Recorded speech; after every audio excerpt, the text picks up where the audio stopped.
জাপানের ইতিহাসে প্রথম নারী প্রধানমন্ত্রী নির্বাচিত হলেন সানায়ে তাকাইচি। বুধবার পার্লামেন্টের উভয় কক্ষে জয় পান তিনি। ৬৪ বছর বয়সী রক্ষণশীল এই নেত্রী জাপানের আয়রন লেডি হিসেবে পরিচিত। এদিকে নতুন এই প্রধানমন্ত্রীর অনেক চ্যালেঞ্জের মধ্যে রয়েছে মন্দা অর্থনীতির সাথে লড়াই করা এবং ওয়াশিংটন টোকিওর কঠিন সম্পর্ককে মোকাবেলা করা। বান্ডেল থাকলে প্রতি সেনমানিতে টাকা বাঁচবে। বিকাশ সেনমানি বান্ডেল কিনে জিতুন প্রতি লেনদেনে। কয়েক দশক ধরে জাপান শাসন করে আসছে লিবারেল ডেমোক্রেটিক পার্টি এলডিপি। পার্লামেন্টের উভয় কক্ষে সংখ্যাগরিষ্ঠতা হারানোর পর গত ৭ সেপ্টেম্বর পদত্যাগের ঘোষণা দেন প্রধানমন্ত্রী শিগেরু ইশিবা। পরে দলীয় প্রধান নির্বাচনে প্রতিদ্বন্দ্বী শিনজিরো কোইজুমিকে হারিয়ে দলীয় নেতৃত্ব নিশ্চিত করেন সানায়ে তাকাইচি।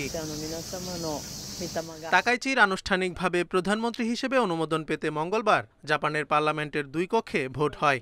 উভয় কক্ষে সংখ্যাগরিষ্ঠতা অর্জন করেন তিনি। উচ্চকক্ষে ভোট পেয়েছেন ১২৫টি, দরকার ছিল ১২৪টি, আর নিম্নকক্ষে পেয়েছেন ২৩৭টি ভোট, যেখানে দরকার ছিল ২৩৩টি। এর মাধ্যমে ইতিহাসে প্রথম নারী প্রধানমন্ত্রী পেল জাপান। তাছাড়া দেশটিতে গত ৫ বছরে চতুর্থ প্রধানমন্ত্রী তাকাইচি। নতুন প্রধানমন্ত্রী তাকাইচির অনেক চ্যালেঞ্জের মধ্যে রয়েছে মন্দা অর্থনীতির সাথে লড়াই করা, যুক্তরাষ্ট্র জাপান কঠিন সম্পর্ক মোকাবিলা করা এবং কেলেঙ্কারি ও অভ্যন্তরীণ দ্বন্দ্বে জর্জরিত ক্ষমতাসীন দলকে ঐক্যবদ্ধ করা। জাপানের কট্টর রক্ষণশীল রাজনৈতিক নেতা সানায়ে তাকাইচি দায়িত্ব পালন করেছেন অর্থনৈতিক নিরাপত্তা মন্ত্রী হিসেবে। প্রয়াত সাবেক প্রধানমন্ত্রী শিনজো আবের কট্টর সমর্থকও তিনি। সেই সঙ্গে বেশ কিছু বিতর্ক নীতির প্রবক্তাও ৬৪ বছর বয়সী এই রাজনীতিবিদ।